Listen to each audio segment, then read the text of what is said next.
It's a delight to be here. The last time I was in Fingal was a couple of years ago now, when I got to meet everybody in person. And as I'm looking around the screen, there's a number of people who I have been talking to recently, or that I have met at different stages along the way. Some of you that I know only through Twitter or through LinkedIn or through other ways. So it's really lovely to be here with you today. Well, I'm going to get straight in because I know all of your time is really valuable. And actually, I was looking there at some of your reactions when Sharon said, you know, that you could be in the hairdressers and the beauty salons, etc. And I can see some of you thinking, actually, that sounds quite good. I'm really delighted to say that I got in this morning. I feel a new woman altogether now this morning. I got my hair done at 8:30. So, and I'm seeing my husband later on, would you believe, for the first time in 3.5 months. I came down to Cork on Patrick's Day, and I got locked down since, and heading back up today. And I just think, and my brother hasn't been down here to see mum and dad since then as well. So I'm really feeling all of the effects today now of what I suppose the next normal feels like. So today we're going to talk about financial and mental resilience. And I'm just going to start off by telling you a little story about how I started working around this area. I have been working in terms of financial training for a long time. I started off in a stock market training company a good number of years ago now, back in 2006. And then Ardal and I, that same husband I haven't seen in a while, Ardal and I then set up HayesCulleton back in 2010. So we'll be 10 years old in September. So anyway, then from there, I went on to write the economics textbook for Living Cert. We published another one of those last year. So I wrote that with 2 teachers, and then I went on to do a number of other things that you'll hear me talk about. But a couple of years ago, I was asked to speak about resilience. And as you know, it's a pretty soft skill, but it's something that we all talk about. But yet we can't measure it. And if you can't measure it, you can't manage it. And if you can't manage it, well, then how do you know that you're improving, or where is the space in which to grow? So I decided to develop my own model around it. I researched it in depth, and that model is what I'm going to present to you today. So that is 6 letters, P, R, E, F, E, R. I'm going to take you through each one in the context of roundedness. This isn't just going to be business-wise, but in the same way, for any of you who were here for Damien's session, in the same way that he started off, he was episode 2, by looking at the person, the motivation that they wanted behind the business and what the business wanted to do for them. And then from there, he elucidated the impact statement and the value statement. And then from there, he delved into the strategy. So what I'm going to do is I'm just going to look at your resilience personally and how that feeds into the wider business, so that then you can extrapolate what we're talking about today, both the business and the organization that is your business, as well as personally. But in addition, I also want to look at finance, and I particularly want to look at ways in which to make your business and thus your own income more resilient as well.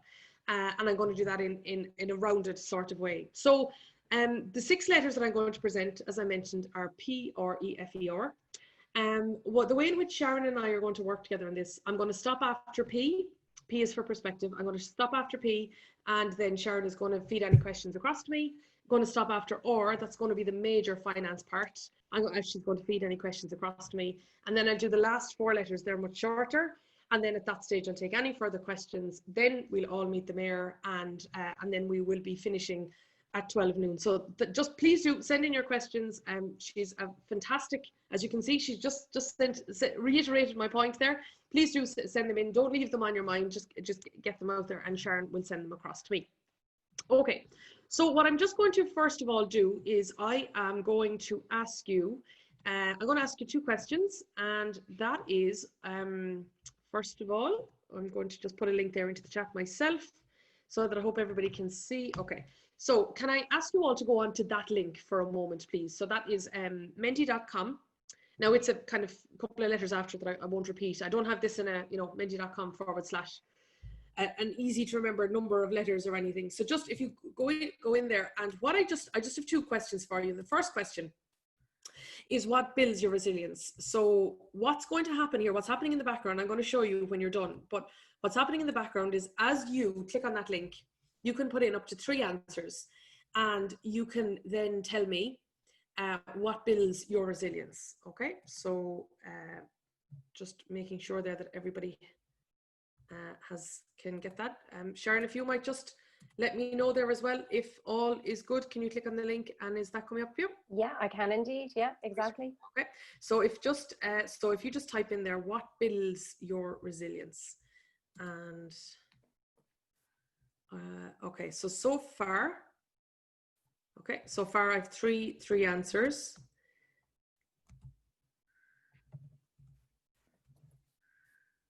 Eight of you have now answered at this stage.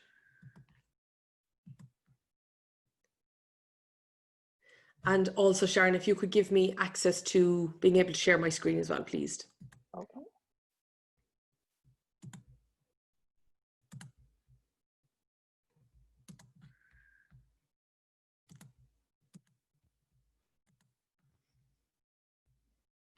Super, thank you.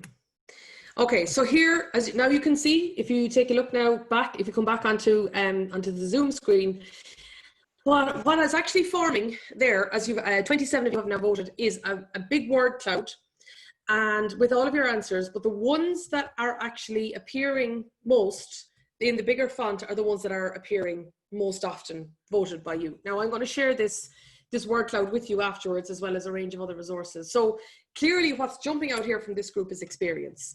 Experience, confidence, support, positivity, determination, knowledge, self-belief. Now around that, I can see, as you can see, character, practice, pre-planning, positive thinking, targets, sleep, innovation, gratitude, mindset, exposure, remembering success, experiences from the past, discipline, strong social network, stubbornness, stamina, personality, challenges, patience, etc. So what I'm automatically telling from this group here is either you're looking to develop your experience or you're already a very experienced group. But that's the first time that I have seen that.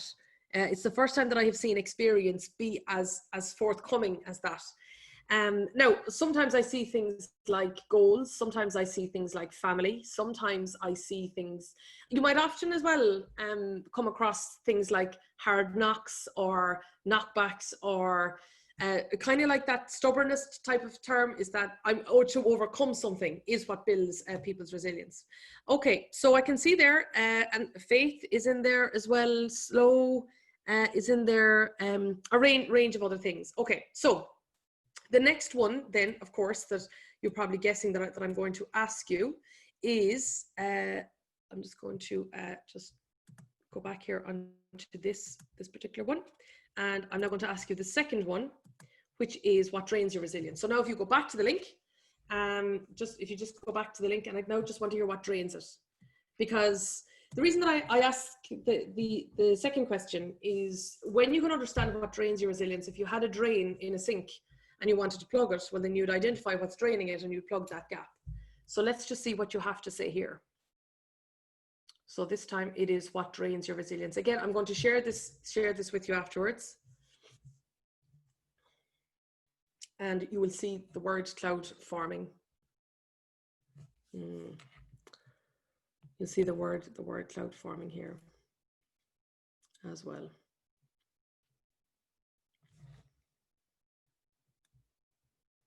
Okay.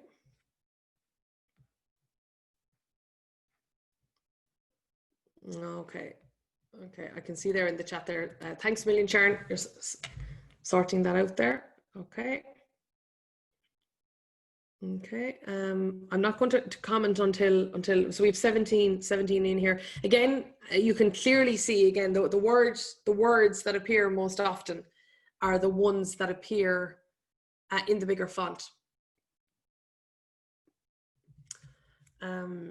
Okay, so 23 people have commented here. So as you can see, I mean, the major one that's jumping out here is negativity, and that's one that I see all the time when I do this.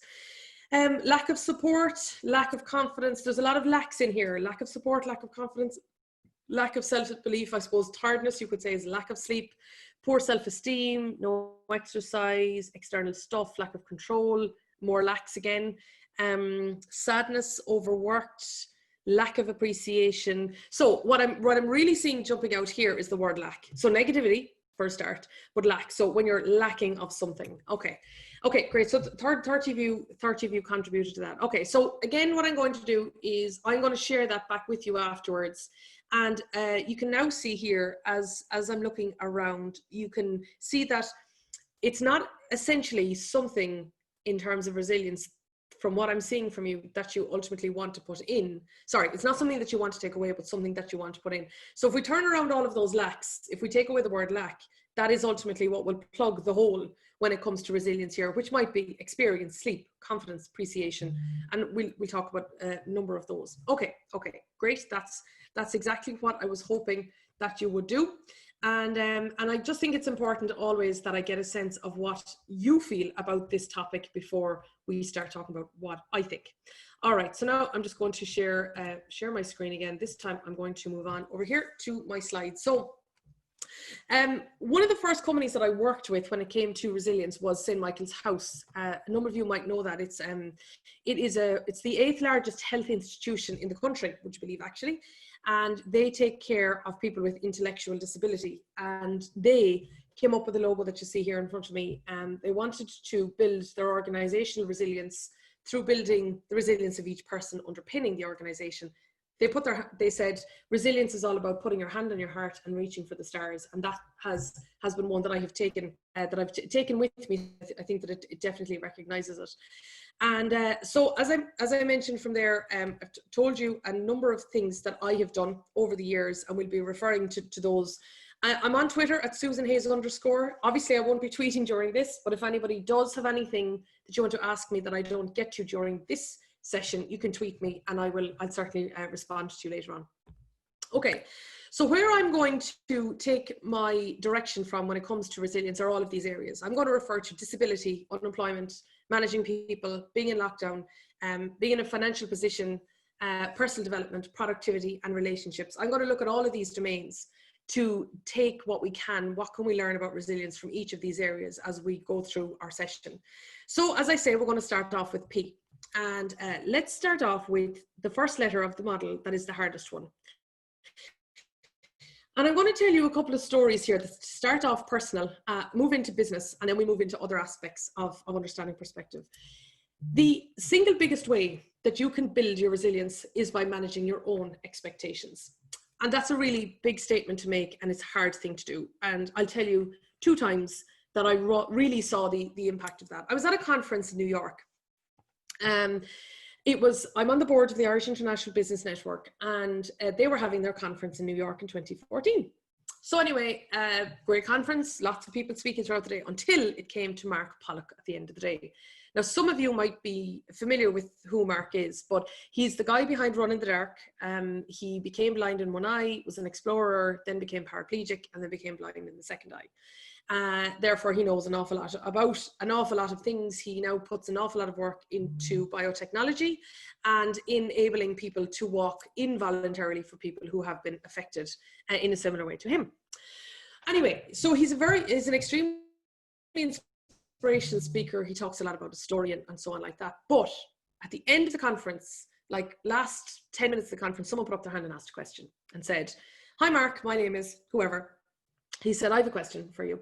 And you know, the mood at the stage was light and it was airy and all that sort of thing. And it changed in 1 second when this guy asked the question. He said, "My nephew is 12 years old. He fell off a surfboard 10 days ago. And the only thing now that he can move are his eyes. What do you think I should say to him to make him feel better?" And you could cut the tension with a knife. And everything stopped. Everyone turned to look at Mark. And it's hard to describe this, but despite the fact he couldn't see, he looked straight at him. And he said nothing. He said, "You can do nothing. There's nothing you can do to make him feel better about his future. Nothing." He said, "What you need to do is help him accept his present, because that's not what he's doing. Right now he's thinking, why me? Why not somebody else? Why did I get in the surfing board? Why was surfing ever invented? Why? He said he's not accepting his present. The thing is, he said, he can't look forward to his future because he doesn't know what it looks like. Don't tell him it'll be okay, because it won't. Don't tell him it'll be all bad, because it won't. But he said the only thing you can do for that guy right now, particularly at his age, is help him accept his present." And I never forgot it. I never forgot that, because if you think about anything that's difficult. Take grief, take unemployment, take disability, take anything, take relationship loss, take business loss, take job loss. It's accepting that it happened is often the hard part. But when you actually do accept it, that is when things can be different, because then you can start processing your present and moving forward. And I would say if I went to every single person on this call and I asked you what lockdown was like, and I know I'm already using the past tense, but if I was to ask you what it was like, you probably would have told me that accepting that it happened was part of the hardest part of this process. Certainly was in my case anyway. And therefore, in order to build your resilience, what's really important to do is give yourself the time and space to accept what's happening. Because if you don't, you'll keep fighting. You'll keep fighting against the existing reality. And the second story I want to tell you about this is in much closer to home. It was a story to do with my dad. And back in the recession, Dad lost his job. Now, Dad is a fine, strapping man from West Cork whose much of his own identity was wrapped up in the fact that he had always been working since he was 16. And then suddenly, here is my dad during the recession, unemployed. Now, Dad worked for Telecom Éireann, as it used to be called, for over 25 years, and then he was driving a truck.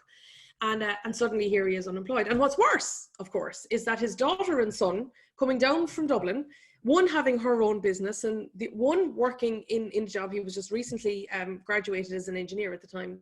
Both of his kids were okay. So here he was in a position where his whole order had been turned upside down. And I remember anyway, the first 3 months, you know, he was fine. He was fine. He was looking at jobs and all the rest of it. He was looking at the paper and all sorts of things like that and applying.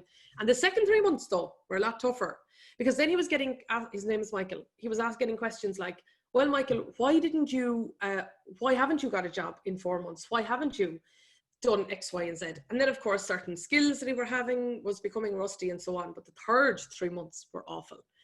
And that was because now he was stopping trying, because he had taken on so much failure and absorbed it. He was absorbing it. That was the difference. And then his self-esteem started to wear away. And it's very hard to look at that as a daughter. Very, very hard to look at that. And I remember, you know, one day it really pierced me this day, because I was sitting in the back seat and I remember Dad had rang for this job and he started off by saying this, hello. Now, before we ever start, I'm nearly 60. So does that mean that I'm too old for this job? This was his opening line. And I said, Dad, I probably wouldn't be opening up a conversation, putting forward what you perceive to be a weakness. I said, in my opinion, Dad, the fact that you're nearly 60 now actually says you're not going to go to Australia to find yourself in 2 years' time. You're somebody who's got huge experience and reliability. And he never saw it like that. He didn't see it like that at all. And he just turned around and he said, well, it is all right for you. He said, you're at the start of your life and you're building your business and all the rest of it. What now have I got to look forward to? And I said, well, I'm going to sort this out now. So we're a big Fair City house. Katie was in the box at the time, if any of you were watching Fair City at the time. And I said, I'm going to catch him out now. So anyway, I was sitting at the kitchen table. Dad was watching Fair City. And every now and again, I would turn to him and I'd say, Dad, tell me a compliment you got, or tell me something or other. I'd ask him some questions like that. And I went way off down to the sitting room, came up an hour and a half later, and I gave him his CV. And he said, what's that? And I said, Dad, that's a CV. And he said, and who was it about? And I said, Dad, it's you. And he said, and I'll never forget this statement either. He said, if I'm that good, Suze, why am I idle? And you see, that's the way he saw himself. He saw himself as being idle. And I said, Dad, you're not idle. You're unemployed. There's a difference. It's not that you can't do anything. It's not that the world sees you in this way anymore. The problem was Dad's reality was so out of kilter with his expectations at this stage. He had just as expected that was it. He was finished. Nobody else would want him. And therefore he was portraying that reality back to the people who potentially could have employed him. So anyway, after this, Dad is still coming to terms with the fact that there's the internet. He didn't really believe that such a thing existed. And my brother found him a recruitment company online. He couldn't believe there was jobs on the internet. And we used the CV to apply for those jobs on through a recruitment company, and off he went. He was employed then after that. Man's sanity returned, and we all lived happily ever after. But the key thing that I wanted to point out is the difference between perception and reality, is that when it is the case that you have an out of kilter sense of perspective with your own reality, it drains your resilience. Dad didn't have the sustenance to keep going anymore. That young guy, that 12-year-old surfer, he didn't have the resilience to keep going, because he was finding accepting his presence so tough. So what I would say is the first thing to do is to accept the reality that you're facing. When you can do that, then you can make a plan to move on. And that is the single biggest thing that you can do from the point of view of building your resilience. So there are two personal stories I want to talk about. Let's take that now and transpose it across to a business point of view. This is my opportunities spreadsheet. This is my sales funnel. This is what I do. I know I'm not going to convert every sale. I know that. I know I'm not going to convert every lead into a sale. And I'm well aware that sometimes I will get inquiries, tempting and all as they might be. I know that we shouldn't take them because they will simply dilute our overall capacity. And here's how I handle my sales funnel. So first of all, I just want to show you here what I do in our business. So specifically in our business around the Positive Economist, it's a speaking business where we deliver positivity rooted in practicality. That is the, as Damien mentioned a couple of weeks ago, that is what we do, how we do it, and the benefit from it in very few words. So when I'm speaking or when I'm training, our sole focus is on being positive, but rooted in practicality. So in our area, let's say this spreadsheet that I'm looking at here is solely for our speaking and training events. So I have the organization, I have the contact, the person I'm dealing with, the location where it might be. Of course, now that location is Teams or Zoom or wherever else, the price that we've put forward, the content that we are proposing to suggest, and also the latest update. So they're generally the main details that I hold on to, but what is at the bottom of the sheet is far more important. And this here is what I have. So first of all, I have a list of what's outstanding. I have a list of wider opportunities. So let's say Sharon said to me, you know what, Susan, we'd love to do something on a wider scale for Fingal later on. Maybe we'd like to do something in line with Enterprise Week. And of course, that wouldn't be happening until October. That would go into wider opportunities. So that is something where it's a bit further down the track, not necessarily something that I need to follow up with her immediately, but it's something that she might have put out there. It probably would be up to me to push it. So then I have outstanding, which are currently follow up on now, and then we have wider opportunities, which are a little bit further down the track. And I look at that about once a month. But the next two tabs is what builds my resilience in selling. So I have accepted and unaccepted. So if a sale is accepted, it goes in there, and I always write down the source of the sale, always. Sharon didn't know me probably about 2 years ago. She probably didn't know me 1 year ago. But as I know, because I asked her, one particular conversation that she had with someone recently was what triggered her to reach out to me and to deliver what I'm here to do today. And therefore, that is ultimately the source of the sale.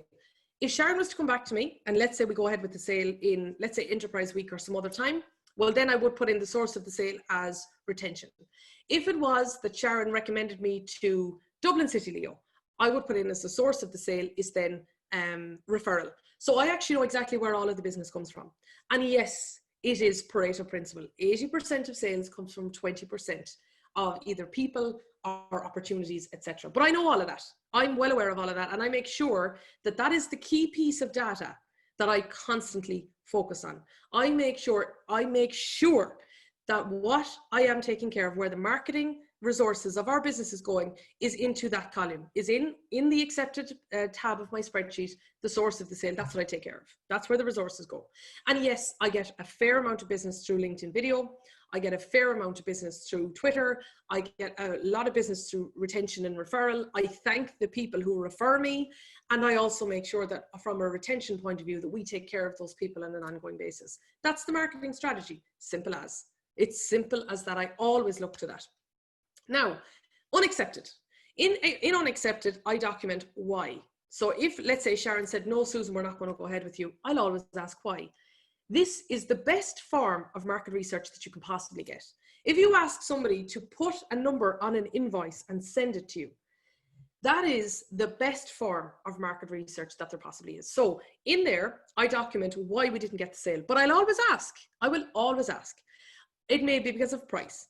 It may be because Sharon wanted today to go ahead. I couldn't be here today, so therefore the dates clashed. Okay, well then she moves back into my wider opportunities spreadsheet, because if she's doing something again then, if it was simply the date that was clashing, there was nothing else wrong. So it may be, I'll give you one clear example. One of our best customers, best in terms of size of the deal on an annual basis, is the Bank of Valletta in Malta. And one time they said to me, can you deliver customer service training? Now I probably could, but I wouldn't be the best at it. Customer service training and financial training, there's a fair difference between them. So could I Probably. Could I do as good a job as somebody who specializes in it? Probably not. Would this dilute overall the relationship we have with BOV if I didn't do the best job that I felt they could get in the market? Yeah, well, that probably would dilute it. So that's why it was unaccepted. It wasn't that the price was too high or that I couldn't go over at a certain time. It's simply because it would have diluted our overall capacity. So therefore that went into unaccepted. And then the next column I ask is, would I change anything?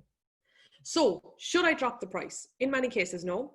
If the market doesn't ultimately bear the price we're bringing to the table, well then the market isn't there for the product that we're ultimately selling. So oftentimes if people say the price is too high, that's fair enough. It's good market research to know it. We're preserving our position in the market, and then that's fair enough. Maybe it is the dates, as I say, if the dates clashed or something else like that. Maybe it is, like I mentioned with BOV, that it diluted our overall capacity. And then what I do is that I look at the ratio between accepted and unaccepted.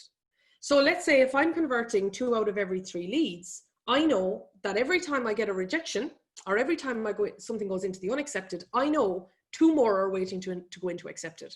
And that makes it so much easier to handle the rejection. The reason I say rejection in inverted commas is because it's not a rejection of me or a rejection of our services. It's not the right fit. And therefore, then if we don't do business with someone, it doesn't drain my resilience and I'm in bad form for the rest of the day, or I'm doing any of these things like I did, by the way, at the very beginning of our business journey. Then it simply becomes much more objective. My perspective is right.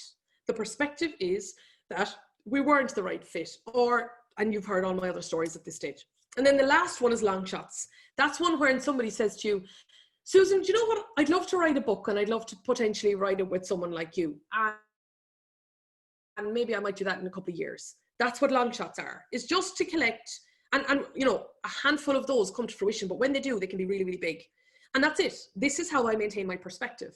I maintain my perspective around what I need to follow up on and what I need to follow up on in kind of more medium term. But I also have a much more focused objective, and I have a much greater sense of perspective around what sales we're generating, what we're not converting, and why. And that is all around P for perspective. So that is how I look at the reality of the situation, particularly in the context of business, and even further, particularly in the context of the reality of our finances through the lens of sales. The second one I want to talk about today is employing people and managing people. And I just want to talk about empathy. Empathy is something that you really need in abundance when it comes to managing people. And when I say managing people, I don't just mean your own staff. Every client that we have ultimately is a salesperson for us.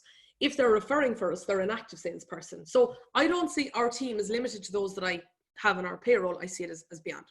So having empathy is a very important thing to do in order to have a resilient business, but it's also extremely important, crucial, if you are managing people, because you need to be empathetic towards them. Sometimes far more than they are to you, and also sometimes far more than they are to themselves. So I just want to tell you a story about one time that I learned how to put empathy into somebody else, because this is not easy at all. So I have 2 people working for us in Belgium, 2 subcontractors that we work with all the time and have done for a number of years. But anyway, one of them, his name is Tom. And Tom was constantly giving out about the other fella. Oh my God, right? The other guy, his name is Douwe. It's a Dutch name. And he was constantly giving out about him. Oh my good God, Douwe was this, Douwe was that, Douwe was not this, Douwe was not that. And constantly. So of course I started to question myself. Wrong thing to do, by the way. But anyway, I started to question, what have I picked the wrong guy? Am I managing him incorrectly? Are we not getting the outcomes that I thought? Until I started to think, maybe it's not me and maybe it's not Douwe, but maybe it's Tom is the issue here. So I'm going to give you several book recommendations today. One of them is The Art of Asking the Right Questions by Caroline McHenry. And all of the books that I recommend to you, by the way, will be on the email with the word cloud around resilience later on. But anyway, I read Caroline's book. She's a good friend of mine as well. She's the woman behind the HR suite. She's been doing an awful lot of work since lockdown around managing people. But anyway, Caroline's book is focused on asking effective questions when you're managing people. And I was reading it at the time, badly needed it at the time as well. And then I just thought, you know what I'm going to do now? I'm going to ask Tom a question. I'm going to ask him, what would he do if he was me? So here I had all ready to go anyway. Tom and myself sat down one day. I was over with them at the time. Sat down again, the same crack, giving out about Dowa. And I said, well, Tom, I said, what would you do if you were me in terms of managing him? And he said, you should know, you're the manager. Now, as my brother would say, that was a saucy answer now, and I was not going to take that from him. But all the same, I had different battles to fight that day, and I had to take this one in the right way. And I said, I understand that, Tom, but I said, you know, we're all learning how to work together. And I said, he's a recent addition to the team. I would appreciate your thoughts on this. So, of course, that backed him into a corner, because he didn't just push back on me. I pushed it right back on him again in a very nice, gentle tone, but firm. I was not going to be just deflected off this conversation. So then he said, actually, you know what I will tell? He says, I would say, go and talk to our top 3 customers, ask them what they think of him. So I said, okay. And I did. We had a workshop a little bit later on in Brussels, and I sidled up to 3 of the top customers who I know pretty well, and just, you know, shoot the breeze a bit. And I said, and how, you know, Dow was a new addition to the team and so on. So anyway, the answer I got was either good or neutral, as in he's fine, I don't really know why you're asking me, or else very good, or whatever it is like that. So anyway, back to Tom. Well, I said, Tom, I did what you suggested. And I said, I'm not really hearing any problem. And then he said,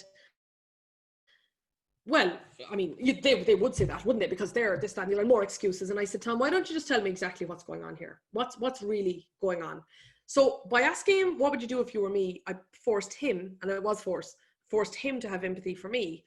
And now I'm by the second time around, by saying, what's really going on? I was asking him to drop the barrier and let me have empathy for him. Anyway, he felt threatened by Dowa. That was all that was wrong. He felt threatened by him. He was afraid that Dowa was going to take his job, a job that he really liked to do. He was afraid that he was going to be the person the customers turn to and so on. And when I actually dealt with that, suddenly next week, Dow was a great fella. Oh my God, Dow was helpful, and he was this and he was that. And it was all good. But the problem was that actually Tom was not self-aware enough to know that he felt threatened, and he didn't articulate that to me. So what I will say to you about empathy is, if you need somebody to take your position, ask them what would they do in your position. But don't be surprised if they push back the way Tom pushed back on me. And the way in which to handle that is, no, but I understand you feel I should know. However, I value your opinion. That is what takes the barrier down, because then you're elevating that person up. And when I did that, it allowed me to be far more resilient in managing, because I was getting right sick of this. It allowed me to be a far more resilient manager. It allowed the organization to be far more resilient, because I actually got to the root of what was going on. And all that was needed was a couple of effective questions and the patience for me to handle whatever was going to come and to actually fix it. So that's what I wanted to mention in the second case is, what would you do if you were me, is a great way of understanding other people's perspectives so that you can then move forward. And the last one is this, the third part of P, and as I say, I'm going to be going to Sharon for questions after this, is meaning. I think the hardest job in the world must be to be a parent. I'm not one. I have 2 very good ones myself, but I'm not a parent, but I work a huge amount with teenagers. One of our businesses is Savvy Teen Academy, and that's where we run transition year work experience programs, where we go into companies and we take 30 teenagers at a time, and we'll teach them all about the business of wherever we are. Like in Medtronic, we teach them all about the area of medical technology. If we're in PwC, it'll be all around tax and audit and consulting, etc. So through the work that I do with that, I work with hundreds and hundreds of teenagers and thus their parents, and also through writing the 2 books, the 2 economics textbooks. I work a lot with teachers. And I have to say, I think raising children must be the toughest job in the world. It is a sleep depriving, often financially unrewarding job that can be utterly thankless for quite some time. And yet millions of people every day sign up to do it. And why? It's because of the meaning that it brings. And at the end of the day, like I've often watched my own mum tirelessly take care of Connor and myself. Connor's my brother, all throughout when we were children. And then of course, when it comes to the Leaving Cert and everything else like that. And I remember turning to her the day Connor graduated in CIT as an engineer. And I said, well, ma'am, I said, you know, was it tough? Like, was it tough raising us? And she said, yeah, sure. All I had to do was feed you and give out every now and again. And she made it sound like it was just so easy. And this was after, well, I must have been 24 if Connor was 22 at the time. And she just made it sound so easy. And you could just see that all throughout, what made it possible was the meaning that Connor and I ultimately brought to our life. Now, if you can substantiate over 2 decades of child rearing solely on that. Think about transposing that into our business. And that is ultimately what Damien was talking about when he spoke about motivation at the beginning of his session, is what meaning do you take out of your business? Because that is what will power you through no matter what. No matter what. Is it the impact that you'll have? Is it the experiences that you're getting? Is it profit? Is it what that profit will enable you for your lifestyle or your kids' lifestyle? Is it so that you can retire early? Is it that you don't have to retire at all because you simply enjoy what you're doing? Is it friendship? Is it understanding? Is it intellectual curiosity? What might it be? And what I would say here is, I won't do it today because the only reason I don't do it is silence on something like Zoom doesn't facilitate ultimately the environment that I want to cultivate. But what I would do is regularly, and I do this regularly, is I often will write down, I do it every day in my case, I'll write down something that I've achieved that day. And the reason that I'm bringing this up is, let's go back to your word cloud for a moment, right? So if I go to your word cloud, lack of appreciation, I wonder, whoever put that in, who are they looking to appreciate them? And I would question, is that person appreciating themselves? When it comes to lack of confidence, who's draining that confidence? I would wonder who's draining that confidence. And in particular, I'm wondering, is that person giving themselves confidence? If I'm just going to go back to the previous one as well. When it comes to over here, what builds it? Well, when it comes to knowledge, or when it comes to support, or when it comes from focus, or when it comes from vision for the future, are you actually enabling yourself to see all of that? And I see it, physically see it when I write every single day at the end of the day, something either that I learned, something that I did for somebody, a compliment I might have got, an interaction that I might have facilitated that led to something. Ultimately, we're responsible for making what I see here on this word cloud. We're responsible for that. We're responsible for making sure that we're seeing what's up here. So when we're talking about the very, very top line here, the results on projects is what one person said. Results on projects. Now, I remember the day I published the first textbook. And at the time I was writing my next book as well. And I remember sitting in front of a business coach, and she said, you know, tell me about achievements this week. And I said, yeah, I published Positive Economics, but yeah, at the moment now I'm really under pressure to get. And she said, Susan, you didn't even stop in that sentence to put a comma between publishing one book and getting to another. You have done something that lots and lots of people would only love to even dream is possible. And you didn't even take a millisecond to understand and appreciate it. She says, what's the point in writing another one if it's just going to be another box that you've ticked? So what I'll say to you about meaning, I'm going to go back here to the slide now. As I say, I'm going to go to the questions right after this. But what I will say about meaning is, are you allowing yourself to see the meaning in what you do? Or are you too busy just getting things done, just getting things done, just getting things done? And every single letter that I'll put up here to you today, I have had to learn many of these lessons, sometimes the hard way, sometimes a heart-rendering way, like with me and Dad, back with his CV at the time. But when it comes to meaning, I didn't take enough meaning at all out of the early years. I really, really didn't. And I struggled through. And I thought resilience then was grit and determination and just digging in and keeping going. That was the wrong approach. Instead, it should have been a softer, kinder way of treating myself and allowing me to appreciate. I could well have written down lack of appreciation in the early years as well. But really, the person who wasn't appreciating anything was me. That was the problem, is people were appreciating the work I was doing. People were buying my book. People were booking us. And yet all I was focusing on was getting more done all the time. If there's days that I'm really down in the dumps over something in the business, I will stop. I have a black notebook. Actually, don't have it here beside me today. I have a black notebook, and I'll often just stop and I'll write about why, in the name of good God, we ever set up Savvy Teens, or why we set up HayesCulleton, or something that we're working on. And I will simply give myself the time to recapture the meaning. And you might say, well, why am I writing as opposed to just thinking or talking or whatever else? I'll tell you why. Given the fact that my dad came from West Cork, I speak fast. It's an effort to slow me down. And I'm speaking. And I think even faster. But I can't write at either of those speeds. By writing down, I let my thoughts fully form. That's why. And by writing down, I actually give myself time to think about that conversation, that connection, that day I did whatever. I give myself time to really go back and focus on the meaning. And then that is how I top up my resilience again. So as I bring in Sharon now here, when it comes to these three, I just want to recap. The single biggest thing you can do in order to build your resilience is have a positive sense of perspective. That comes from matching reality with what's actually going on, is to accept your reality. Secondly, is to have a sense of empathy for other people, but also to make sure that you're making sure they have empathy for you. And finally, is to have a sense of meaning around what you're doing as well. And if you lose sight of that, you can get it back very simply by simply stopping and writing about it. I do suggest writing about it. I don't do that every day. I don't do that every day at all. I haven't. The last time I wrote in my journal maybe might have been 2.5 weeks ago. And I don't just do it either, by the way, when I'm down. I also do it when I'm too high. When I'm up here too high and I'm so excited about everything and everything could happen, and I kind of can't really just, in order to ground myself, I often do it then too, just to actually catch sight on the meaning of what we're working on. So before I move on to R is going to be just a much more focused piece around the finance. But just before I do that, Sharon, can I check in with you? Is there any questions that you'd like me to address at this stage? Absolutely. So first of all, Susan, I just want to state that a number of you will be borrowing your idea of the spreadsheet. We all thought that was absolutely brilliant. So thank you for that. And a really good point. You were talking about when you don't make the sale, why was that? And actually, when we did the first sales webinar with Sean Weaver, that was something he talked about as well. Somebody also mentioned in the chat the fact we should also ask why we did get the sale, as in what made you choose us, which is also, so I thought that was a good point that was worth sharing. Question, is your meaning your why?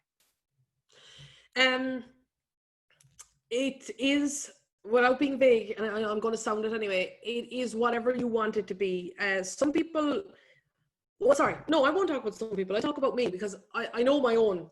When I'm writing this down, some of the best work that I've ever done in terms of impact and personal reward has been with teenagers, because I could talk about them for hours and hours and hours. I really could. So in their cases, I have seen with them, I've seen maybe something that I've said or a tool that they've taken away, or they write to me years later and they'll say, you know, I actually, I'll give you one example. I always talk about being the CEO of your leaving cert. That was the attitude that I had when I was a teenager. And I talk to that a lot, and I talk about it in the context of study skills. I talk about how your teachers aren't against you. Your teachers are your staff. Ultimately, they are people whose pensions, wages you're going to pay for long into the future. So therefore, you can either work with them and enable your staff to work with you to get you to the best outcome, which of course would be your best leaving cert, or not. Or else you can just decide to waste your staff's time and your own money. And that is a real piece of reverse psychology that a lot of them really stick with. And I remember speaking in a school where I had met two teenagers in transition year, and they were in their leaving cert year, and they quoted that back to me. Oh, Susan, our staff work very hard for us now, you can be sure of that. And I just remembered that day, that was what I wrote down. That was my achievement, was that the message around being CEO of your leaving cert really landed with them. So when you ask me, is it my why? My why isn't necessarily to change their view on their leaving cert. Ultimately, through Savvy Teens, I want to enable them to have, you know, more career success, more confidence, and better communication. So it can be very different things. Sometimes I need to go back to why I set up the business. Like when I was listening to Damien's session, and he was talking about like, what motivation do you want, or what motivation do you have? Like one of the key things I want personally from our business is a breadth of experience for me to develop more roundedly as a person. And some days when you don't get the sale, but you have the experience, like that person said, of you know, asking the question why you didn't get it, and you realize that's not why we are in business, then ultimately that can enable you to come back and say, but actually, Susan, you are actually getting a wide range of experiences, but you're just having parameters around what it is that you want. So I would say it's not necessarily your why, it is what's meaningful at that stage. Maybe it is the impact you've had on someone, like I mentioned. Maybe it is going back to basics around why you set up your business in the first place. And yesterday, by the way, yesterday was, I had to take my dad in to get his eyes tested before I went, as I mentioned, I'm going back to Dublin today. And Dad shouldn't be driving if he gets his eyes tested. He was wearing the sunglasses afterwards for a while. And, you know, I remember collecting him as he walked out of the hospital and he had the sunglasses on. And I thought, you know, this is also part of my why, is that I didn't have to ask somebody for one day off. Now, at the same time, I had to re-change things or whatever. And then I said, you know what, Dad, let's have Father's Day today. And I took him out for dinner with Mum. And it was going to be my last day here as well and all that sort of thing. And that also was my why yesterday, is that the business is built around giving me the flexibility to have Father's Day in a day that nobody else could. So it's around a lot of things, and it's very personal to you, but it's often the way in which you need to reconnect with your, why you're doing it that day, why you're helping that person, why you're doing something in the first place. So I would say it is your why, but how you finish the rest of that question is up to you. A long and vague answer, but I hope it gives insight. Brilliant, Susan. No, I think it does. You're so right. It is very personal. And I know for me, being flexible around family is so important. If I have to work from 8 to 10 one night, instead of doing it from 9 to 11 in the morning, then that suits perfectly fine. So I think you're right. It is very personal. Another really good question, when you were talking around the employment piece, and in particular the questions, etc., how does Board of Management communicate assertively while actively listening to staff fears? Okay, one thing I will say, that's a very effective thing. Like, it sounds like what that question is asking is, how do you get people to understand that you're listening to them? A very effective thing that you can do there is repeat back to them what they said. And I've seen this done. I was an observer, by the way, not a participant. I was an observer of a very sticky arbitration process one time. And I noticed the arbiter kept saying, "What I hear you say, Sharon, is," and that really diffused the situation. So let's say one party was saying this and the other party was saying that, right? And he kept on saying, "So Sharon, what I hear you say is that what's very important to you is flexibility around how you work. Now, Susan, what I hear you say, what's really important to you is that you have an ability to choose how your business fits around your lifestyle." Now, in both cases, we were saying the same thing. But what he did was that he actually reacted to it by personalizing it back to that person. So I think assertiveness needs to start off from a point of understanding, because that's what he did afterwards. But by starting off by saying, "Okay, so what I hear you say is that," then the person feels in the first place listened to, or at least acknowledged. That can be a really, really, really effective thing. And if you're wrong, I won't say if you're wrong. If you hear them incorrectly, it gives them a chance then to clarify that. So I would certainly say that when it comes to communication, particularly when you might be asking for somebody else's buy-in, it's a good idea to repeat it back to them and to start off in that way. But assertiveness after that, I think I have to be very assertive with the teenagers, but not aggressive at all. I have to be just be very clear. I think assertiveness comes from saying what you mean and meaning what you say, which is that if something has to be done by a group within 10 minutes and then I let it go to 15, well, then of course, then it could just dribble on into 30 or whatever. So I think assertiveness comes from being clear, meaning what you say and saying what you mean, and secondly, being consistent. Consistency is so important, so important. What you say for one group must apply to the other. And if it doesn't apply, explain why. So those are the three things that I would say, and they all matter. They truly, truly all matter.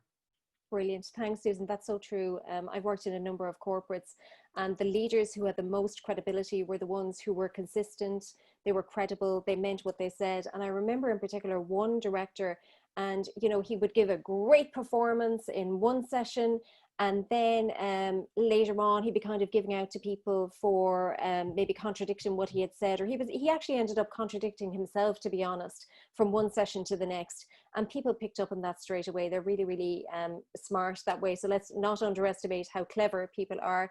And the very last question I have, but an important one I think that we can all learn from, so I'm dying to know the answer for this: the mechanisms for dealing with personal issues when you're trying to drive your business forward. So sometimes your personal life, there can be stuff going on that drains the drive and the inspire from you, and basically you're challenged then to get that motivation to get your business going.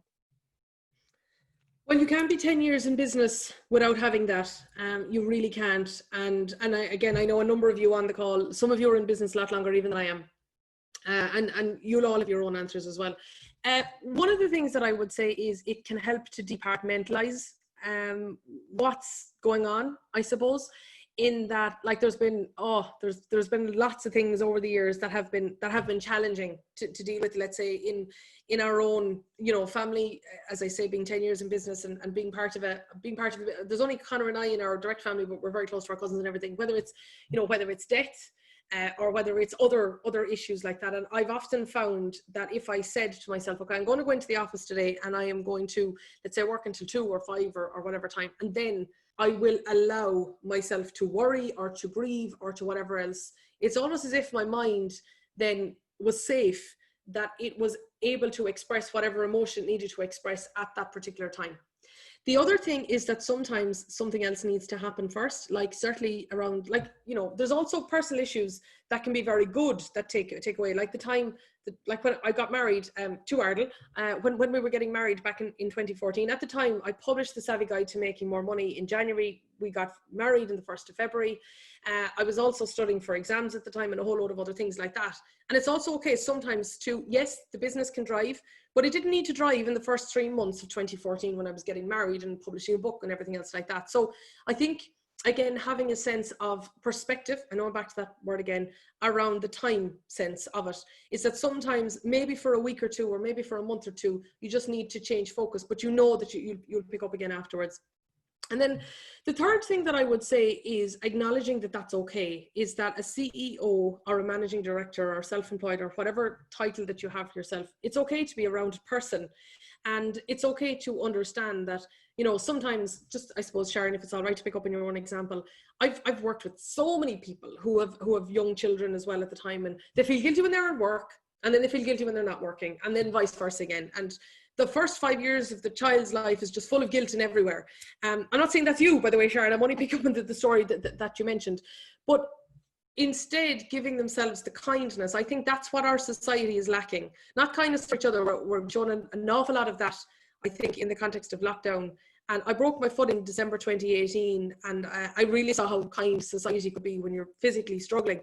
But I often wonder about what kindness is in here. What self-talk do we give to ourselves? And that's where I think kindness needs to be, is that it's okay to find it hard. But on the other hand, you could also say, well, it's okay to feel that you're doing it all. You're being, let's say, a mother or a father. You're being someone who sets up their own business. You're being someone who's working in a company. You're being someone who's writing a book. And that feeling of, you know, being torn or being pulled in different directions is because you're trying hard and you're trying to do an awful lot. And therefore, by simply being kind to yourself, you will be better able to do it, but also to understand that you don't have to be all things to all people all the time. So that's what I would say, is that, and I have to remind myself of that, you know, at various stages along the way too, is that, you know, you're not just a one-dimensional person at all. And that's why I didn't want this conversation today to just be one-dimensionally about business, because it's not. Resilience is a personal and professional thing that ultimately contributes to an overall organizational resilience. So again, because I have, because I know it's a personal topic, I don't know if I'm answering your question to the person who asked it, and Sharon, in your own case, the way in which it was voiced, but I hope again that provides some insight. Yeah, I think that's brilliant, Susan. I think it actually comes back to what you were saying before, that idea of accepting the present, but also giving yourself a break. Like, for the most part, most of us are doing the best we can with what we have, and just acknowledging that and being kind to yourself as well. So I think it's a pretty good answer. Right, Susan, far away. That's all the questions. Brilliant. Brilliant indeed. Okay, so we'll move on now to R for resourcefulness. Okay, so I'm going to really hone in here on finance for a little while. And or, as I say, is for resourcefulness. So one of the first things that I want to talk about is if you're financially anxious. Now, this is one of the things that is the most anxiety draining, right? So there are two negative words but a positive outcome. Is that this is one of the things that is most calming that I do all the time. Is this is what a lot of people's kind of finances look like, stuff all over the place, right? So what I would suggest that you do is to do a cash flow statement. And all that is just as you're seeing there now, all that you're seeing shape around there is, in essence, write down on a spreadsheet, and you can take your time in doing this, but write down on a spreadsheet all the money that you expect to come in and all the money that you expect to go out for a year, in the order that you expect it to come in and to go out. Now that sounds like, oh God, that would take me hours. No, actually, no, it wouldn't. So start off the top left-hand corner here, take your existing bank balance and document all of the money in that you expect. Now, of course, I have a very good idea of that because of my spreadsheet that I showed you a little while ago, because all the accepted orders in there, I know how much they are for. I know if they're accepted, that they're going to happen. And then I also have a good idea as regards when, right? Then on the others, then underneath that, then I write down, okay, what is the money that I'm expecting to pay out? So our biggest bill, like a lot of companies, is going to be payroll. So how much money am I expecting to go out? And I have a good visibility of that over the next 12 months. Then I go and I go back and I check the bank statement for standing orders. And of course, there's sometimes where I think, actually, we don't need that anymore. Or we should really check that out, or we should change that. So look at your standing order. So for example, we pay 62.50 every quarter for our IBB, our Internet Business Banking. So I know that that's going to come out every quarter, and any other expected costs. So as Noel Davidson told you about, of course, is the trading online voucher. We've applied for that, and we know, I have all my quotes in and everything. Our trading online voucher application has gone in. So I know that we're going to have to pay out the quote that we're going to go with. And then I know later on, we're going to get 2,500 back, assuming that we're accepted, of course, 2,500 back in. So I will document all of that. And then what I do is I look out for any minuses, right? So as I'm looking at this, as I look at how the balance, I expect the balance to be in the future, I look at where we might see a minus. So for the first piece of data that I have here is how much cash that we have in the business and how much we expect to have in the business until we run out of money. And I know then how much breathing space we have to bring in sales, and particularly the cash flow related to those sales. And I remember the first time I did this, we were actually in a better position than I had expected.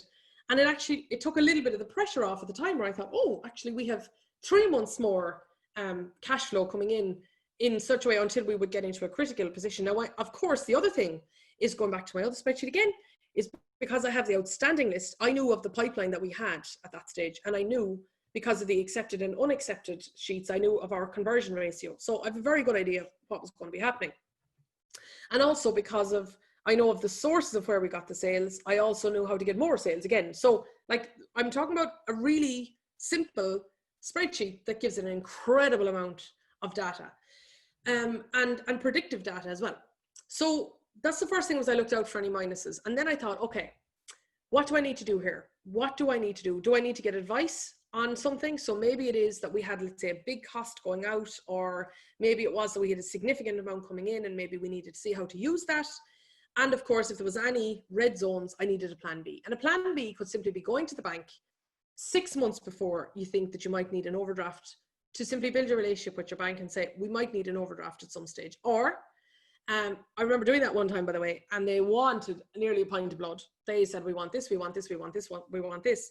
And then the bank said to me, or the other thing you could do is simply increase the limit on the company credit card. But of course, if you do that, you know, you will have to pay 100% of that every month. So is it really an overdraft that you need to roll? Or is it that you may just have, there's a couple of days within the month when you might go into the red and where you might pay for something using the credit card instead, which would negate the need for an overdraft. That's what I mean by advice and plan B, is you don't have to do this on your own. Don't have to do this on your own at all. Is from a cash flow point of view, you can go to the Leo for a mentor. You can go and you can talk to your bank about the best way to handle the finances that you are expecting to have. Or of course, there's lots of other people who can talk to you as well in, you know, in niche areas of when it comes to do with finance. But having the spreadsheet, we have it. So we have it now a year ahead. And I know exactly when we might look at going into the red. I know the sales that I need to bring in order to prevent that from happening. And by the way, when I say the red, I don't just mean minus. In the red, in some of your cases, if you have a bigger business, you know, for example, you never want the bank balance to go below 20 grand, 50 grand, or 100 grand, or whatever. Or in some cases, your red might be if you go over the overdraft.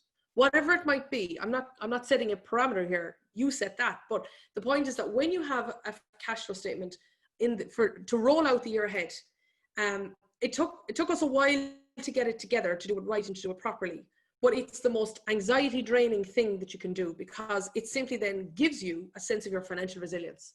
How long could we wait? Should we be invoicing earlier? Should I go to that customer and say, look, rather than invoicing everything at the end, we want a 50% deposit up front, whatever it might be. When you actually have a full cash flow statement for a year ahead, you can be in a far fitter, better position to make decisions. So that's the first thing I would say under R for resourcefulness, is having that cash flow statement. Now, next one, I want to talk about not charging, right? You might not have expected this, but I do want to talk about what it's like to not charge, right? Because the other thing I want to talk about is when you put forward your price to someone and then say, oh, but I'll give you a discount, right? Let's just look at this. This is the gender pay gap, not a wage gap, right? This is the gender pay gap when it comes to the world's GDP, right? So GDP, as you can see here, mini economics lesson here now. GDP is gross domestic product. It's how an economy is counted. Now, in order to count up, the Irish economy is made up of what you and I spend, so that's C for consumption, what you and I save or invest, right? That's I for investment, what you and I pay in tax, that goes to government. And also NX is net export. So the whatever goes out of the country and minus what comes into the country, right? So that's how GDP is calculated. So GDP is consumption plus investment plus government plus net exports. That's how we count it.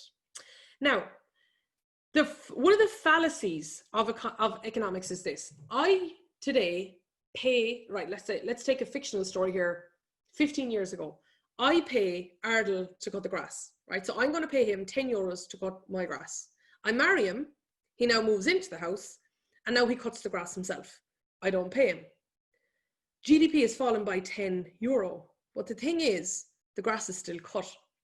So the point I'm making to you here is that the economy is actually only as big as what's counted in it.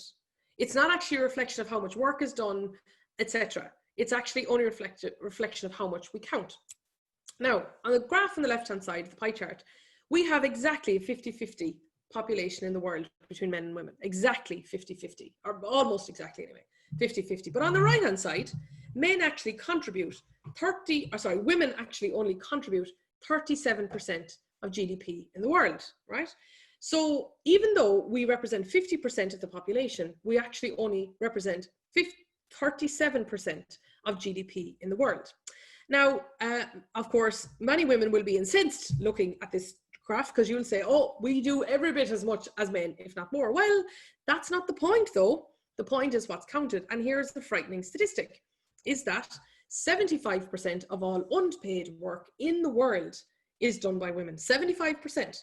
And actually, if we were to count, and I'm making this up now myself, if we were to add in another letter in that GDP equation of H, the work done in the household, if we were to do that, if we were to actually count, if the people in the home, and I'm not just talking about women, I'm talking about anybody in the home, if we actually counted the work done, if we were to pay somebody to do the laundry, pay somebody to do the cleaning, pay somebody to do the cooking, etc., then that would actually equate to $10 trillion a year, which is 13% of GDP. So the fact of the matter is that just because we don't count work, and 75% of that is done by women, so if we actually added in all of the work done in the home, we would have a complete split. Women actually do half the work in the world and men do the other half. What matters is what's counted. And the reason I'm bringing this up at all is I want to talk about not charging for your work or undercharging for it. It helps no one. It helps nobody. Because yes, of course, the other person who gets to avail of your services for free, they may get the benefit. However, you don't have the money then to thus go on and pay for the services rendered by somebody else. If you're undercharging, I'll never forget another spreadsheet story here, but I'll never forget. I sat down one day, as I told this story before in Fingal, so forgive me for any of you who've heard it before, but I sat down one day and I wrote down the profit of each of our products, right? Not of the company now or anything. I just sat down and I wrote, okay, we're charging X for this product or service, and it costs Y to deliver it. And I'll never forget looking at the second busiest service that we were selling. I was selling it at a loss, and it was mentoring. This is years and years ago now. I was selling mentoring where I used to go out to people and teach them about the stock market myself, right? This is before HayesCulleton. Sorry, it wasn't. So the very early days of HayesCulleton, but it was, we don't do it anymore for the reason I'm about to tell you. But I realized that when I counted out the work of actually going out to a person, petrol and everything else going out to the person, the time there, let's say if I was eating on the road as well, potentially accommodation if they were very far away. When I count up all of that, we were just about, we had a little bit of margin in it. But of course, what I wasn't counting was the marketing. I wasn't counting on the follow-up email. I wasn't counting the calls where I was talking to people in advance. I wasn't talking about the selling that I was doing. I didn't count that at all. And what made me think about it differently is this graph, is when I actually said, imagine if I had to pay somebody to do the work that I'm not effectively charging myself to do. They wouldn't do it for free. There's nobody would sit on the phone for 2 hours a day selling and following up and everything else for free. But yet I'm doing it. Not alone am I doing it myself. I'm not asking anyone to pay for it either. And anyway, then I remember increasing the price after that for that particular service. And one person, he nearly drove me nuts saying this. And he said to me, oh, I'm glad you got a bit of sense and started charging for what you were worth. I was like, in my mind, I thought, why didn't you tell me that you wanted to pay me more? But of course, your customer isn't going to do that. So what I would say just about underpricing, if you underprice, you are intentionally not putting in the resilience into your finances and ultimately your business yourself. And I know now instantly, some of you are getting a churning in your stomach and you're saying, yes, but, okay, let's deal with the buts. Number one, then you won't get enough business. Fair enough. Okay, I understand that. However, if you have more profitable business, if you have a higher price and fewer customers, you will probably be getting more money or slightly less money for a lot less work. So actually, overall, that makes sense. Number two is if you do want to continue this way, when is it going to change? Because I completely get doing work unpaid at the beginning. I get that. I've had to do it as a speaker. I did that a lot at the early days, but there was an outcome to it. I needed to build my portfolio in such a way where I could then substantiate why I was charging. So there was an outcome. There was an actual outcome in mind. Some people are simply undercharging and are going to stay that way, which means that someday you're going to wake up and really feel aggrieved by your own business and of your own making. And that's not fair on you. And that is draining. That is ultimately financially and mentally draining. And then the third thing that you might say is, yeah, but I feel bad about charging other people. Well, let me deal with that one now as well, right? Let me deal with that as well. I used to think the same when it came to, we used to have a summer camp in Savvy Teens. Now, we didn't run it this year for extremely obvious reasons that we couldn't. But I've often, you know, when I used to think about this first, I was like, oh my God, we're charging parents now to send their teenagers. Oh God.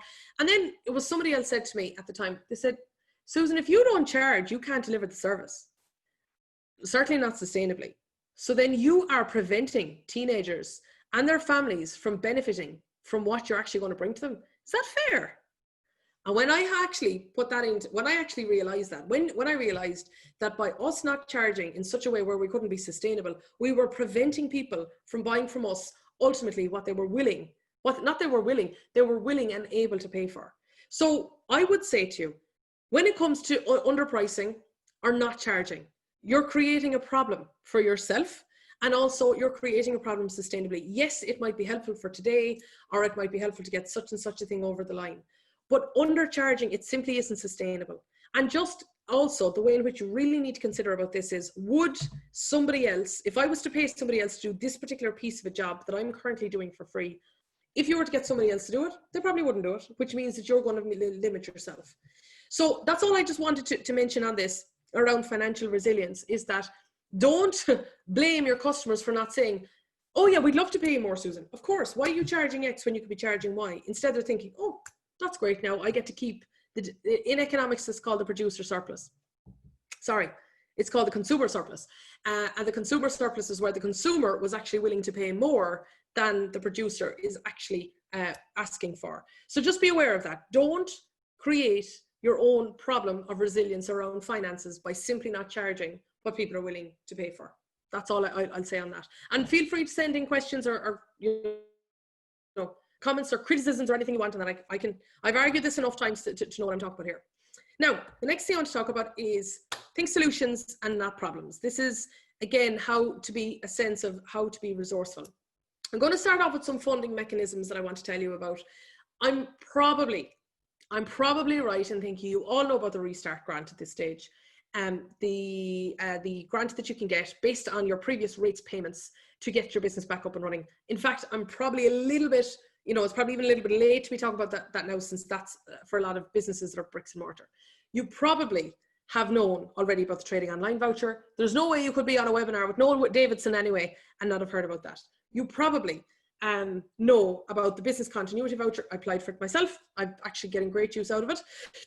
The business continuity voucher that was available by the LEOs as well. You're probably aware of the feasibility grants available from the LEO all the time. You're probably aware of the business expansion grants that have been available by the LEO all the time. What you may not be aware of are the TAME grants. TAME are brilliant.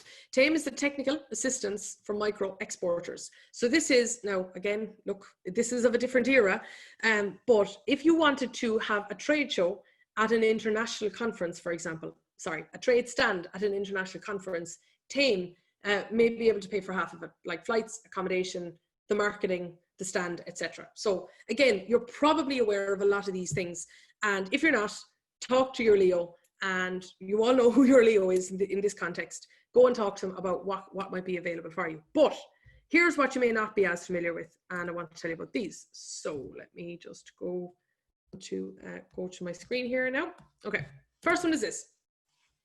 This is the Innovation Partnership. Now, one of the things I promised to do in this webinar is how to fund big projects. And I know, like, when it comes to, let's say, Sean's area around sales, and particularly Noel's area as well about trading online and online selling in general, innovation might come in under that. And I just want to talk about a brilliant initiative that's made available.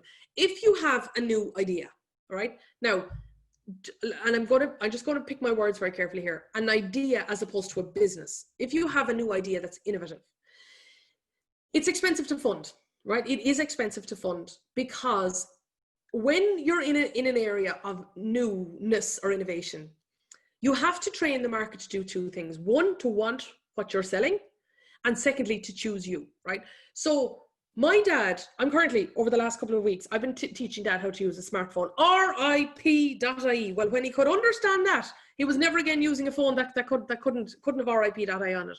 And he's delighted with himself now. But Dad didn't need a smartphone a year ago. He didn't need it 10 years ago. I'll tell you what he did need it for. The only thing he's needed it for is now that he's driving a truck, now because of the air code, he can't look up an air code. Like, he knows every address in Cork, but he couldn't look up an air code. So now he needs something. Now he has a fundamental point of need. And now he's saying, you know, now he's using voice control Google. Now he's using, as I say, RIP.ie. Now he's using other different things like that. But ultimately, it's only now that actually needs it. When did there was no Facebook when I started HayesCulleton 10 years ago. There was no social media. Well, there was, but it was for teenagers. Like, it was Bebo and it was MySpace. Businesses only started to need things like Facebook and LinkedIn and Twitter and Instagram and so on like that in later on times. My granny would never have needed Weight Watchers. She wouldn't have needed executive coaching. So when it comes to innovation, you have to teach the market to need it, and then you have to teach the market to want yours. And that's expensive. I'm telling you, it is expensive. So the Innovation Partnership is broken down into two parts, right? First of all, you have the Innovation Partnership Feasibility Study. So if you have an idea, not for a business, just an idea of doing something innovative, either product or service, you can apply for an Innovation Partnership Feasibility Study. That's €9,000. It's 100% funded, and it needs very little, like, it doesn't have to go through big hoops or jumps or anything else in order for you to get an RA, a research assistant in university, to explore that idea. So we got that. We got that. I came up with something. Came up with it based on a trade mission I had gone on in Dubai. Came home. We applied for it. I was rejected twice. It went into my unaccepted part of the spreadsheet. I asked why. First reason was because the Leo in Dublin, our local city Leo, hadn't given it its backing. That was simply a matter of an email. Second time, I got rejected because part of the 9,000 I had put in was for an international conference of some sort. They weren't comfortable with that. They said it wasn't needed. So we had to put the whole €9,000 into an RA's wages. An RA, again, is a research assistant in the university. And then we got the Innovation Partnership Feasibility. I have now been accepted for the second one. Okay, so I'm going to the second phase of recruiting somebody. I'm meeting with her tomorrow in DCU at 11 o'clock. So if you want to explore an idea, and you know, when you say, I must Google this, or I must talk to that person, or I must have a chat with that developer, you don't have to be doing that at all. No, you don't have to be doing that at all.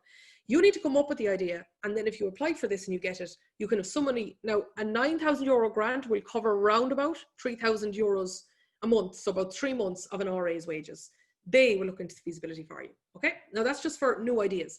That can be for an app. It can be for an online service. It can be for a new product. It can be a new service, a new process, but something innovative, right? Now, let's say that as a result of the feasibility, you want to build it. You want to build the service, build the website, build the product, build the process, build whatever. Subsequently, that's also expensive. So then you can apply for the full Innovation Partnership, and this is up to 200,000. And what happens here is, so we got this, now we didn't get the 200. So we applied for this in November 2016. It was approved by February. That was because it got rejected twice. You don't have to be, this time around, it got approved first time because I knew what to do. We applied for the feasibility in February, and by July, we had applied for the full Innovation Partnership. So our RA had worked for 3 months. We decided, yes, we believe now that there is commercial viability in the innovation that we wanted to build. We applied for it in July. Now that is a hefty application form. And I mean, seriously hefty. 27 pages long, blank. It was 54 pages by the time I finished it. What I will say though is treat it as free consultancy. That's the way to treat it. Every question you're being asked, at least then when you're being asked those questions, then you get the consultancy of somebody asking you those questions and you having to explore the answers. You also have to go through a commercial evaluation and a technical evaluation. Similarly, treat them as free consultancy. Anyway, we then applied for it. We got 125,000, and here's the way it was broken down. 75,000 euros of that was cash from EI, from Enterprise Ireland. 25,000 of that was our cash, and 25,000 of that was our work in kind. So all of the whole lot of the resources went into the university, into DCU, and then they built it under my, well, primarily my direction, mine and Arden's, but primarily my direction. And we built it. And the first year was an utter failure, a complete failure, because technically we built it, but commercially, what we thought was going to happen didn't. And that's what I'm saying, is that I'm telling you guys, if we had to fund that ourselves, oh my good God, apart from the heartbreak of it not working out in the first year, it would have been financially draining. And look at this. I was going to say from Heather Humphrey's point of view, now from Leo Varadkar's point of view, is that if innovation doesn't happen in the country because it's too expensive for you and me to bear, Ireland loses out.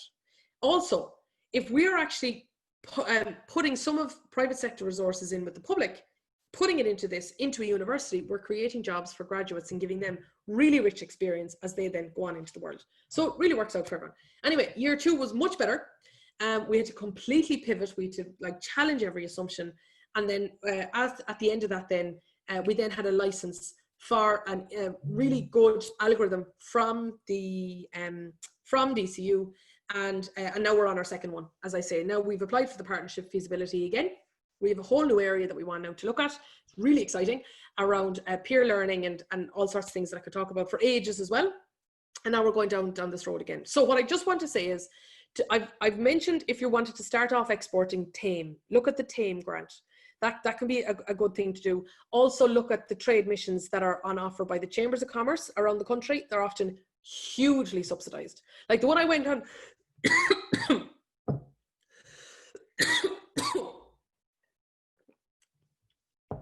the one I went on to Dubai, that was £150 to go on. That was all. It was completely subsidized. There's often Chambers of Commerce ones, Enterprise Ireland ones, a range of other ones. So that's the way in which you can fund that first step. And I could talk to you for a long time about exporting as well, but it would take up too much time today. So I'm just going to mention those. But for innovation, definitely here is a way to go. Now, another one I want to talk to you about is Intertrade Ireland. So this is the body responsible for North-South trade. I'm going to talk about marketing, solely marketing for a moment. If you want to market cross-border, and of course, we do a lot of business in the North. Thankfully, it's a lovely market. But if you want to market cross-border, there is this one up here, the Acumen, you see now, is it Acumen E? Yes. Well, actually, I'll start with Fusion. So Fusion is a program where you can get up to £5,000 consultancy expertise to literally create a cross-border sales development plan. And that could be a great stepping stone into the UK. But then in addition, then you can go on to Fusion, which they will facilitate some funding up to half of a marketing person's wage as well, to enable cross-border funding. Or sorry, to enable cross-border sales. And then there's also Elevate, and there's a range of other things in here. But Intertrade Ireland are often the one that gets forgotten, and it shouldn't. There you can see here, under Acumen, provides funding of up to £15,000 or €18,750 to help source simply a marketing person to facilitate cross-border sales. And of course, cross-border sales, as I mentioned, can also lead to the larger of, so England is England, Britain is England and Wales, Great Britain is England, Wales and Scotland, and then the United Kingdom is all four together. So Acumen can be the stepping stone into the island of Great Britain also. In addition to that, there's also the Brexit grants, which of course, do you remember Brexit? Do you remember we used to talk about that from time to time, right? So there's also the Brexit grant, which from Intertrade Ireland, which is a €5,000 voucher for something to do, and they're very broad in that description, something that will enable you to overcome the challenges that Brexit might pose, like, for example, getting some consultancy about selling into the UK post-Brexit, or what if you needed to get some legal advice in order to go further afield so that you can sell in continental Europe and so on like that. So Intertrade Ireland is a very good organization that has a different kind of pool of money that can enable you to export in a different way. And also as well, they are the people behind Seed Corn. If any of you over here, you can see it here, Seed Corn. So Seed Corn is the competition for companies who have recently set up, and they have a range of other different categories that can, they give I applied for it, I remember, way back in the early days as well, and I got great feedback on my application, which was almost like a business review. So just, you know, don't rule them out, I have to say. Intertrade Ireland can be very, very good as well from a funding point of view. So when it comes to, I've mentioned a good few of them there now, but when it comes to funding new ideas or export or new plans and whatever else, if you're trying to fund something else, let me know there in the chat and I'll see if I can point you in some direction. First of all, there's lots and lots of initiatives out there, loads of initiatives. Oh, yes, I didn't want to mention one of the ones, and that is supporting SMEs. Supporting SMEs. I'm just going to add on a new, move the tab to the right there. Supporting SMEs, yeah. This is what every business person in the country should know about. There's actually about 160 supports in the country. And if you, let's say I'm going to fill in here, my company location is Dublin City. I am involved, I'm just going to pick some randomly here. I'm in ICT and software. I'm in, what else might I be in? And my mouse, oh yeah, there we go. I'm in this one. I'm in retail, let's say. And let's say I'm in hospital. Well, no, we'll leave it at that. And the size of my business is that I am micro and I am established. And I need working capital, and I need research and development, and I need preparing for Brexit, and I need mentoring. And I am let's say I'm potential. Submit. What happened? Please select, oh, sorry, I'm a company. Now come down here, and I am, now I'll submit. You can actually see the various different supports that are available to me, tailored for me. So there's, oh yeah, well I mentioned hospitality, there's food safety, Intertrade Ireland, you can see there. I can go on down here, I can look at all of the various supports provided by each of the individual agencies. And so Strategic Banking Corporation of Ireland, for example, they will enable me to get lower cost funding if I'm borrowing from a bank. And I can do because I'm a company. And so the Supporting SMEs tool is one run by the government, and it'll just really whittle down for you what supports are available for you, tailored to your business. So there's lots and lots and lots and lots and lots of initiatives out there that are available to you. But I just want to talk about why people don't actually apply for them sometimes. And that is, they're worried about failure. They're worried about, you know, what if I put a load of time into this? Susan mentioned there the 27-page for this innovation partnership, and like, I mean, God, that could take ages to fill out. And what if I do it and then I get nothing? I would say, number one, what's the worst that can happen? And what's the worst that can happen is that you'll apply for something. It will be critiqued by, let's say in this case, Enterprise Ireland. And then if you ask, why didn't you get accepted? You will actually get a serious amount of, as I say, free consultancy. Filling out the form itself is a useful process in that regard. So what I would always say is just think about, if it does go wrong, if you do get nothing out of it, what will you ultimately gain in another way? The second thing is, or the third thing is that some people think, okay, well, you know, I don't know if our business is, you know, scrutinizable, or what if we're not big enough, or what if we're not this? The question to ask then is, has this been done before by a company of your size? And if it has, why can't you do the same? And that's where role models come in. That's why it's so important to have role models. It is for, whether it's the teenagers that I'm talking to or whether it's in business, it's so important to have role models. Has this been done before? And if so, why can't I do the same? Now, you can't be what you can't see, but at the same time, it is really important that you think, well, why can't I do the same? And look to other people for inspiration if you need it. But the last one is actually one that I come across, which is a lot more potent. And that is, what happens if this works? That's where actually I think people don't suffer as much at all of fear of failure as they do fear of success. Because fear of success, now that's one to handle. Fear of success is worrying about what would happen if this actually works. Like, what happens if I do actually get this money? And what if I do end up doing something completely different? Like, then I mightn't have to work as hard, or then I might have to maybe travel to other places, or and actually people can be much more afraid of the change that comes from success rather than the fear of failure per se. And I have felt that so many times, so like ridiculously so. And again, I told several stories about this before when I spoke at Fingal, so I won't repeat my story around when I really felt the fear of success most potently, but what I do want to tell you how to get out of it. And what you need to do is just ask yourself the same question you would related to the fear of failure, and that is, what is the best that can happen, and could we handle it? So if it is that you do end up doing business, let's say in Belfast or in London or in Manchester or Glasgow, and let's say the best that could happen is you need to be there 2 days a month, could you and your family handle that? Would you want it to happen?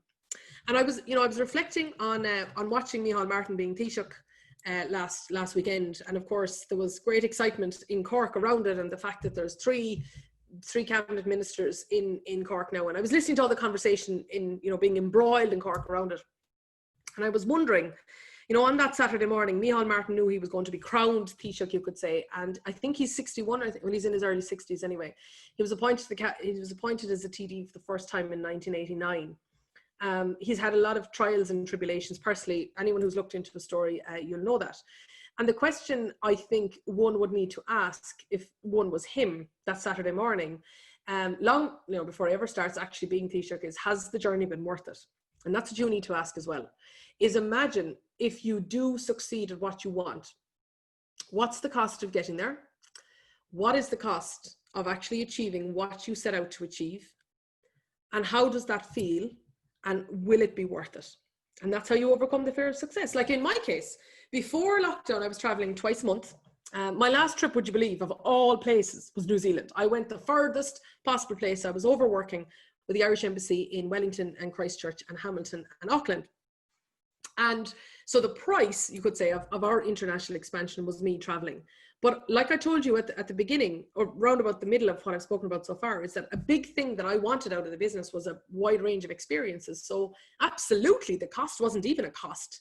I mean, of a time point of view, is that I got to travel the world, and while doing so in the name of the company as well. So while other people might say, God, Susan, is it exhausting? And there's this and there's that. I didn't see it like that at all. So that's what you need to ask is, what's the best that can happen? Imagine that you're there. Just like what Damien said, is imagine the feeling of actually being in the position where you have whatever you want. Any of you who saw his webinar when you had the vision board up, so just spend some time being in that position and ask yourself, is it worth it? Is the cost worth it? And if it is, well then figure out how to make it happen. That is how you overcome the fear of success, because all success means often to us really is change. Feel it, walk in the shoes. And that's why I'm giving you the Micheál Martin analogy. Is I'm sure there's been many days that he thought about what it would be like to be Taoiseach, what it would be like. And imagine putting up the pictures that he was talking about, putting up Jack Lynch in the department of the Taoiseach, and what it would be like to make certain decisions and all that. And I'm sure he walked in those shoes many times in his head. And now obviously he's there now, but just ask yourself, is it worth it? And if it is, if the cost is worth it, because then figure out how to make the change happen. So as you can see, again, an awful lot of what I'm talking about today is down to you and you personally, but that is where financial and mental resilience comes from. So I'm about to move on to the latter four letters. They're much shorter. And so I know we have our mayor coming on at 10 to 12. So just want to check in with you, Sharon, at this stage. Do you want to run anything by me? Yeah, absolutely. Really quickly. So I know a lot of the organizations that you talked about, there's different kind of criteria. So for example, local enterprise office is for companies under 10 employees, etc., up to a certain level. EI then has a different criteria in who they deal with. I would always say local enterprise office is the first stop shop, because I am amazed on a daily basis the level of information and the introductions and the what they know about the various elements. So that's definitely an important thing. Really good question here. Would Intertrade Ireland grants be useful for an accountant who maybe is looking, there might be businesses in Northern Ireland who are looking to set up business in the south of Ireland, or looking to trade in the Republic of Ireland, for example? Oh, absolutely. I know several of them myself. Yes, I'll tell you, for example, Accountant Online, Larissa Feeney, she's based in Donegal. Part of her unique selling point is that she can facilitate accounts from both sides of the border in that regard. So absolutely, I would say. And then also, because of Brexit, I mean, there's a lot of companies that will need a service on both sides. So, oh, definitely, I would talk to Intertrade Ireland about that, for sure. Brilliant, brilliant.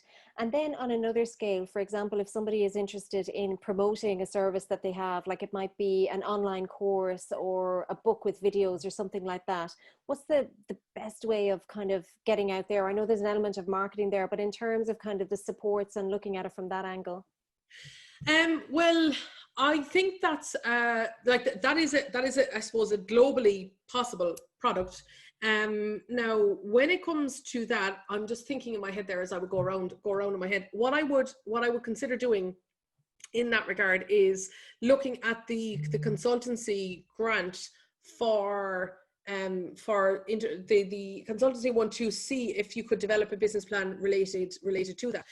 So anybody who is interested in developing, let's say that you could call it an e-learning product or something that is distributable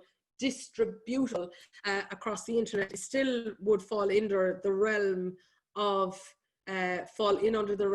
exporting. Now, what I would also say to that person is to make sure and apply for the trading online voucher, because I know probably Noel has covered all this, but some people think that the trading online voucher is just for a website to get up and running and to be e-commerce. But the trading online voucher can also include digital marketing. So it can actually include like Facebook advertising, etc. And it can include things like your photos and other graphics that are there. So I would certainly be making sure to look at that as well. And then there's also, I'm just thinking now in my head around other things. Yeah, the other thing I would definitely do though is I would also talk. See, this is what actually I have another one. It's very useful to have a conversation with your local university, because I'm just thinking in that case of actually one of your own members who I'm aware of there, like for example in the case of A Class of Wine, I know Linda Coogan has. Yeah, it's actually Linda that asked the question. Hello, Linda. Yeah, well, what I would say is there in the context of that is that there's a lot of digital marketing students that are looking for a real project to actually promote. And there's a lot, like for example, the e-commerce masters in DCU, those students would actually have to come up with their own product and try to come up with marketing. And the university sometimes gives them a small budget so that they can actually use for Google Ads. Like they'd be a lot better off taking the like of Linda's product and using that as a real test case. And similarly, I just put out a video on LinkedIn about this recently. There's a lot of people today talking about virtual internships, and I know also, I think Kathy O'Dwyer, she's on here as well. She's a woman who facilitates internships. Is that you can also ask students who are working in a university to take on a project like, let's say, Linda's there, and that would be their internship project, is to promote that book, or to promote or to find a new market for it, or to find a joint venture partner with it, or different things like that as well. So you might say, but yeah, that's great, Susan, but how do I get to like a university? Do I knock on the door of DCU or what? No, go through the innovation voucher process. The innovation voucher process is a €5,000 voucher where you can apply for this on Enterprise Ireland. 80% of companies get it, and then that money then would be given. That's a small pool of money to be given to university for them to solve a problem. In Linda's case, she has a digital marketing opportunity to solve. Or alternatively, you can go to the like of Kathy's company, where then you can talk to companies. Kappa is another one, for example, where they facilitate internships virtually, of where a student or a group of students could be working on your business.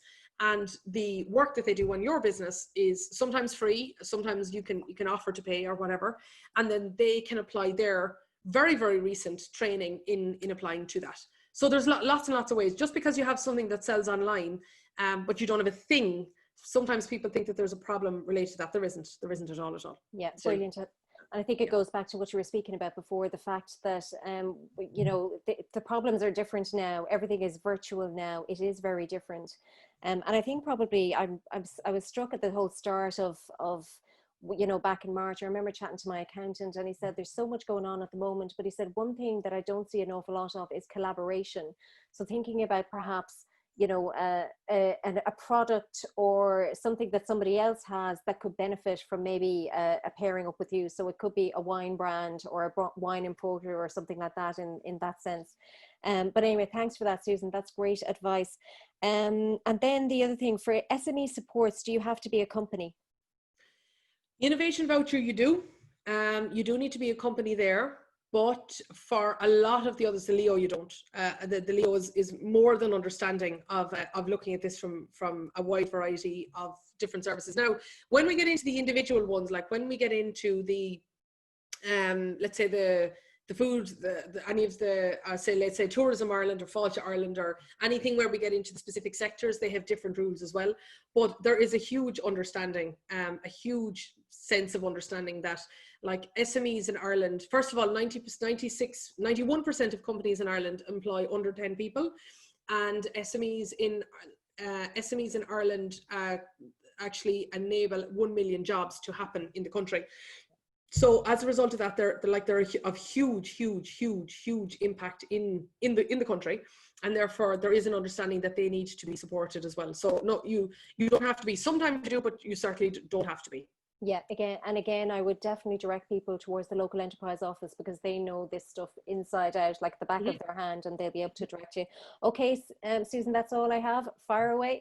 Great, perfect. Well, I'm going to take you through the last 4 letters now. So as I say, P is for perspective, R is for resourcefulness. Now, E is for exercise. So I have more stories for you, but I remember 3 weeks before I was due to get married, I waltzed anyway into the gym. My office is in Invent in DCU, and I went to the gym in DCU anyway, and I said, I am going to be wearing a wedding dress in 3 weeks' time, and how do I look much better than I do today? And anyway, then they said, oh, right, yeah, we deal with a lot of people like you, and really you can't do that much in 3 weeks. But what I did notice was that when I got into the gym, that I noticed, particularly on, let's say, something like a spinning class, I realized that I was so busy not making a show of myself and not letting my lungs collapse, that I was able to not that I was able to not think. I couldn't be thinking about business. I couldn't be thinking about how I was going to start out Tom or Dawa. I couldn't be thinking about an answer I was going to write on the Innovation Partnership application form.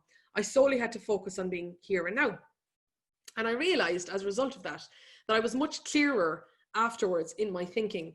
And so therefore, what I just wanted to say on this one is exercise can build your resilience for sure, because I exercise for my mind as well as my body. I'm become much clearer. And the 4 places that you will get your best ideas are in the shower, in just before you go to sleep or just before you wake up, when you're exercising, and when you're on holidays. And that's because you're out of your existing environment. That's why. So it's really important that you do incorporate exercise into your life. I mean, I know we all know this, but I'm just saying, when sometimes we think, oh yeah, we know we should for our health and we know we should for this, but actually exercise is a very profitable thing to do, because it enables your brain to circulate ideas, or else to give yourself the space to not be thinking about the business or to be thinking about problems, because you're so focused on, let's say, doing that stretch, right, or whatever it might be. And then, of course, I broke my foot. And then I couldn't be doing any of this sort of carry on at all. And I couldn't run. I still can't. It's now, as I say, it's a year and a half ago now since it happened, but I'm still not 100% right.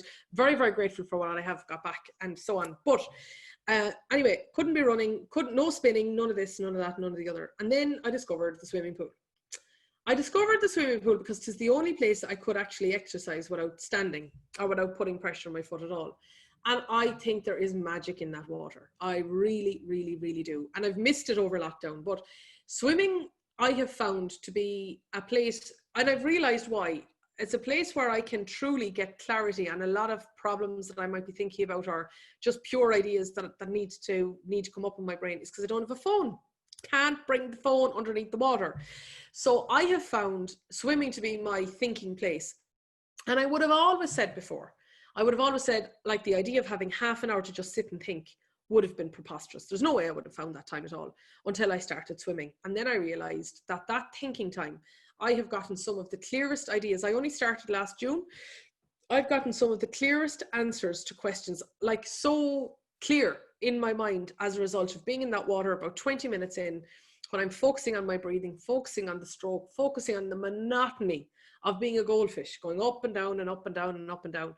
And that is, I really, there must be magic in the water. There's something in it anyway, because that has been, it's almost like, if I could imagine it, is that the answers to so many of my issues are in under the water. I just have to spend a bit of time down there in order to come up with whatever answers I might need to come up with. I'm all notebooks, but I actually have another notebook of where I write down ideas from the pool. Every day I come out of the pool and I'd write down, like, sometimes I could come up with 25 things, sometimes 3, sometimes none. Well, it doesn't matter though. I actually write them down so that then I can document what I'm thinking about while I'm there instantly. And well, not quite instantly, like I'm out of the shower after I start doing this, but I just would clearly say, as a business strategy, exercise can be very, very, very good. F then is for focus. And I would do this now if you're all sitting in front of me in person, but I won't do it now because you're not. But I often do this test with people where I ask people to write the letters A to Z in a row on a sheet of paper, and generally it will take them about 19 seconds, right? Give or take. So just write A, B, C, D, E, F, G, and it takes about 19 seconds. Some of you are doing it now anyway, but then underneath that I ask them to write the numbers 1 to 26, and generally that might take about maybe 25 seconds, right? So 19 and 25, around about 45 seconds to do the 2. And then I say, now will you write 1A, 2B, 3C, 4D, and on and on and on and on and on. Generally what happens is, number 1, you hear audible swearing. It takes much longer than a minute. It also, often people won't finish it because they've made a mistake and they've been thrown off and they get stressed by doing it. You see, that's what happens when things compete for our attention. And that is a really resilience draining thing, is when you're trying to multitask. It just doesn't work. It can be done. It really can be done. Multitasking can be done. But I read a great book, a really, for me, a provocative title. It was called Do Nothing by Celeste Headley. And I read it about a month ago. I'm going to be doing a book review on it shortly. I do all my book reviews on our Facebook page, Susan Hayes, the Positive Economist. I've arranged them there. So I'll be reviewing it there shortly. But it's actually intriguing. She really analysed the science behind multitasking. Multitasking is actually being able to shift our focus very, very quickly. So we're actually able to do it very, very quickly, but what we're not able to do is actually give anything the depth of time that it ultimately deserves. So what I would say is, strip out multitasking. It's not actually physically, you can't do 2 things at one time. What your brain is doing is it's constantly splitting its concentration between doing 2 different things. So it's just about putting on a switch and then splitting the light that's coming into a lamp in two different directions. The night that I sat down to write my model for resilience, the one I'm talking to you about today, it took me 6 hours to come up with the 6 letters. I only had the laptop and sticky notes and a pen on the table. Nothing else. I left the phone upstairs with Ardle, the charger upstairs with Ardle. I took everything off the table. Whenever I'm only focusing on just what's here right in front of me. And that can enable you to be far more productive, but enjoyably so. And that's the difference.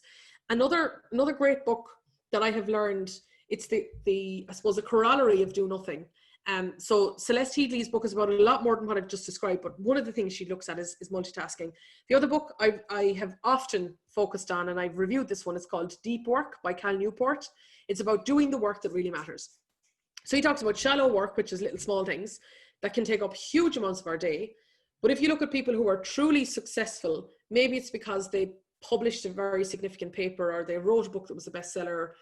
J.K. Rowling is a person he gives as an example. That's because they put a lot of time into deep work and how to actually build their environment around them.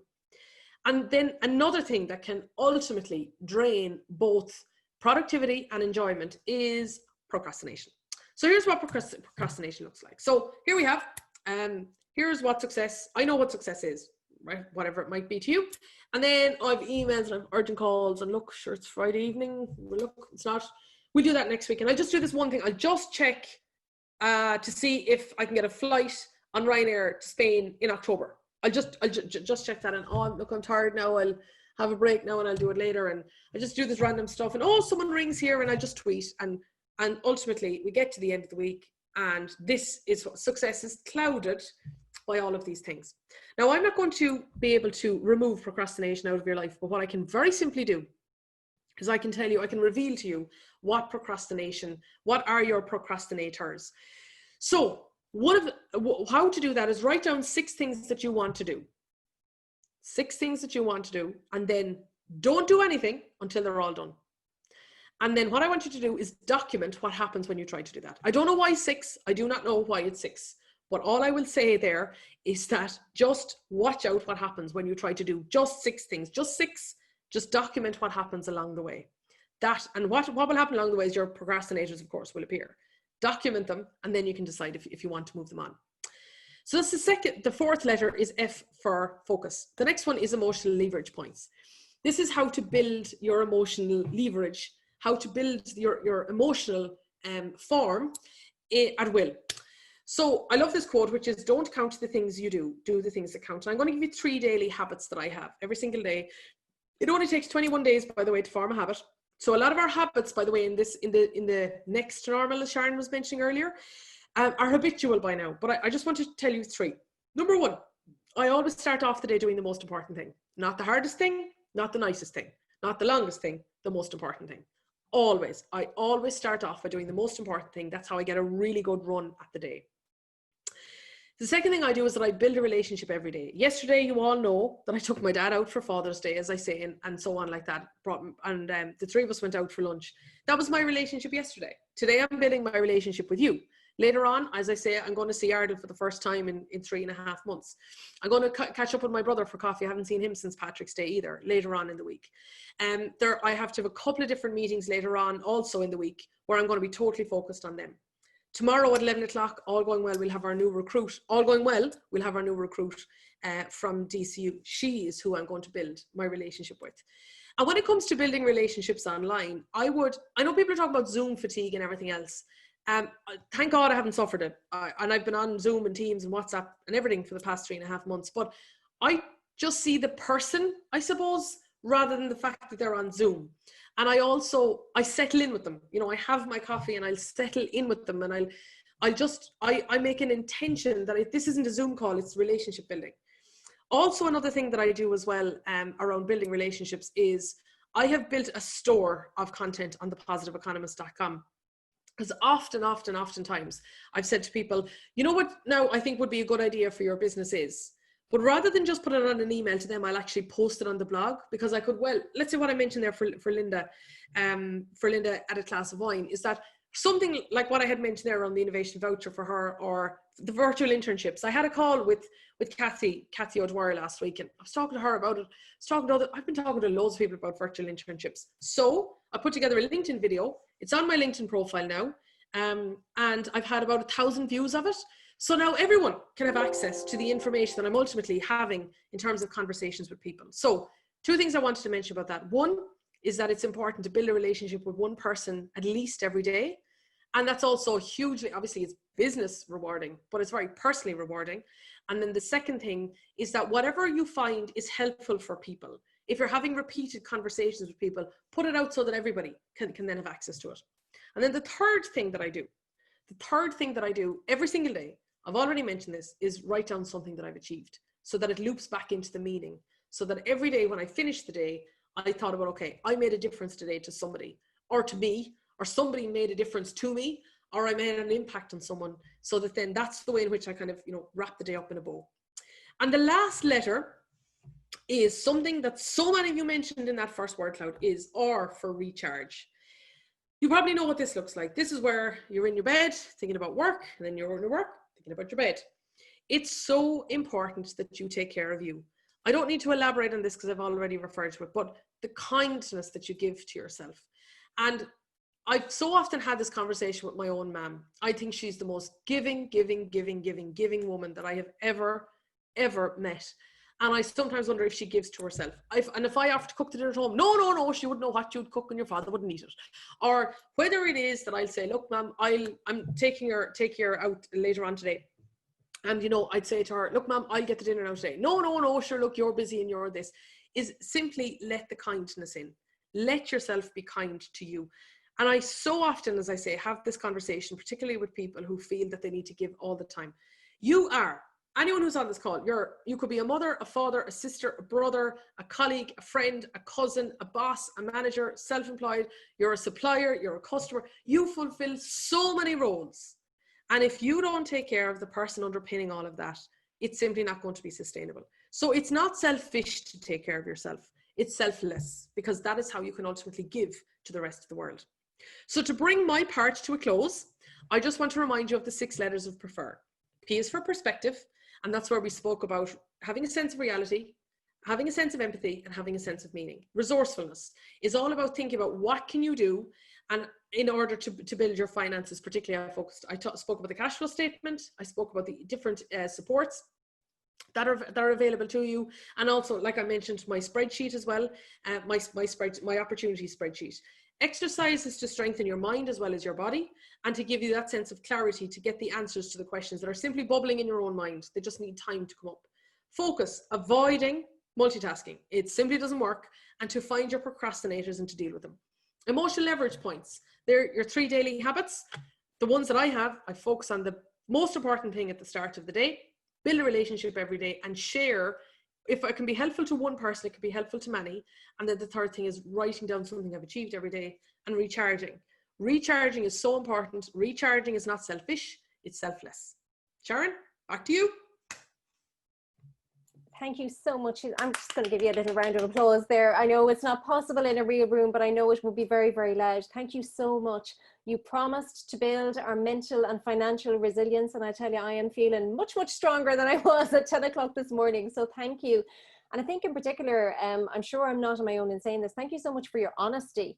I think that's really, really important now. And I totally get what you're saying. I have been a culprit of complaining about the Zoom fatigue to a degree, but actually the reality is that when I hop on a call with somebody like you, or indeed many people who are in this virtual room at the moment, the life that you get from actually connecting with real people, and I think business is about real people. So thank you for bringing us that this morning, and thank you for I think wrapping up what has been a phenomenal series, but I think this is really what we needed for today, just to put the cherry on top for all of us. So thank you. Now I am absolutely thrilled to introduce somebody that I have actually never met before, and I'm sure most of you in this virtual room have never met either, but it is actually the first citizen of Fingal. So I'm absolutely thrilled to introduce the Mayor of Fingal, Councillor David Healy. Mayor, you're welcome to take the stage.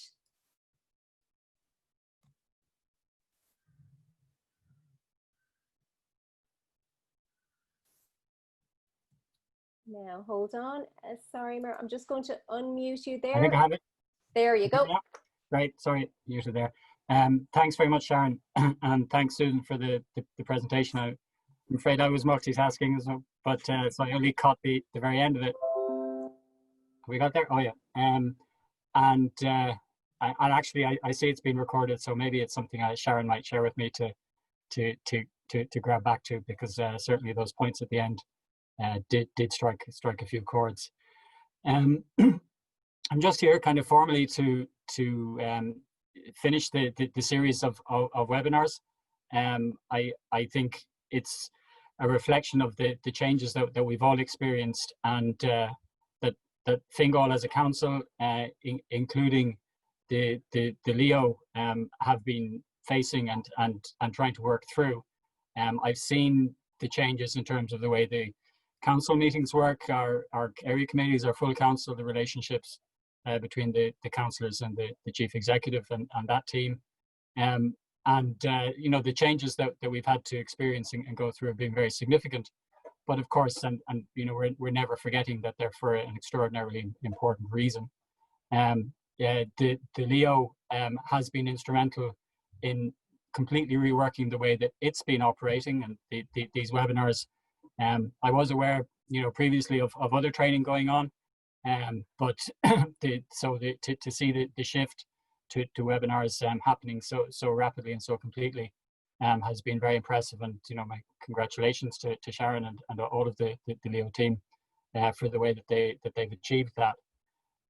Obviously, that's been part of a wider series of supports to businesses in Fingal from the Leo, both in terms of how people with loans are being handled, the fees for mentoring services, and indeed relating to national decisions about how rates and so on are being coped.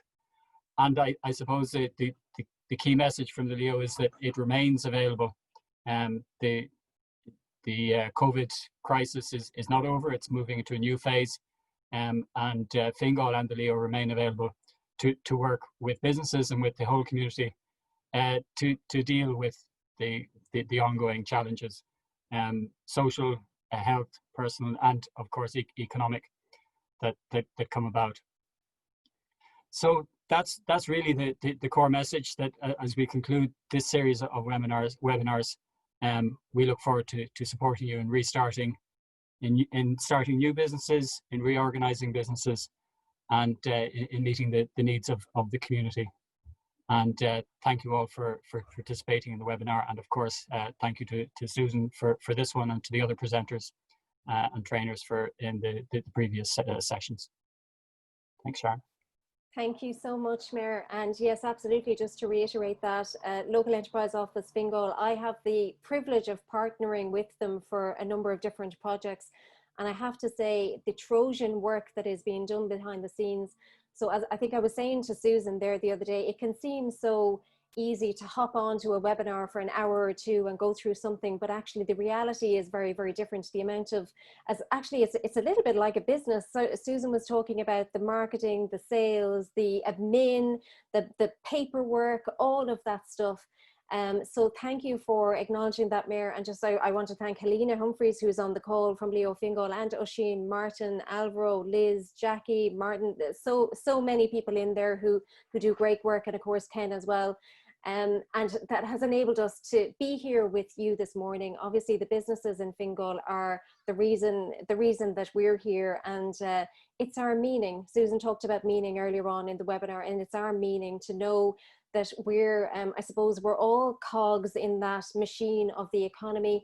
I suppose Leo Fingal is that little bit of oil that comes in here and helps with that little bit of learning, that little bit of perspective, and brings it all together. So I think the key message is, while we wrap up our series of Restart Fingal webinars, the truth is that really this is just the beginning as we move into these further phases.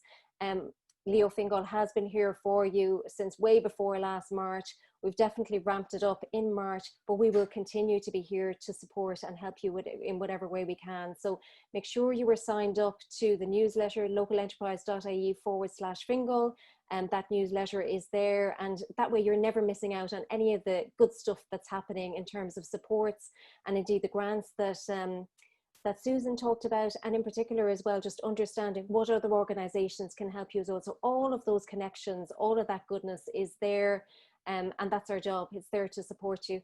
So thank you to everybody. Thank you in particular to Mayor, and may I offer my congratulations to you. I know you're quite new in the job, and so I want to wish you the very, very best of luck this year.